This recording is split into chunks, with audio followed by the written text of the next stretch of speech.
जिंदगी में भारी दुख है। अबे शरीर तक को पीड़ा देल ढल रहे, समझ में नहीं आते घर कैसे चला हूँ।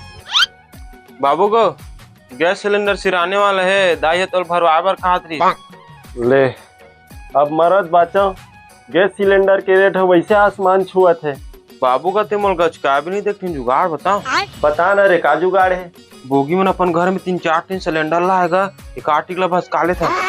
अबे साले तो बोला चोरी करे बार बोला था। वैसे महंगाई के हिसाब से यहू करे लागे 30 लाख था। कहूँ जिंदगी भर पढ़ते रही भी तुम 2-4 पैसा कमा दे रे। पहली पढ़ाई पूरा होने देगा। रात के 2 बजे पे चापा बेरे को आवाज मत कर बे। होगा मोला मत सिखा, मैं तो पैसा चोरा था जानता सही ना। चला बाद में देखूं बे।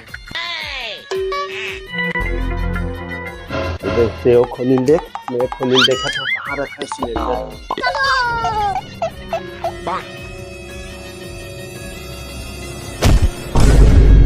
टेम और घर क्या करत था समारू रात निकाल के। अरे वो सिलेंडर अब बड़ महंगा हो गया ना, ओकरे आंदोलन में जाबो की बुलाएला हम। तो यहाँ रात निकाल के आवेगा। चल के बाबू गैस सिलेंडर मिल के भागबो। यही तुम्हार मन के आंदोलन है का।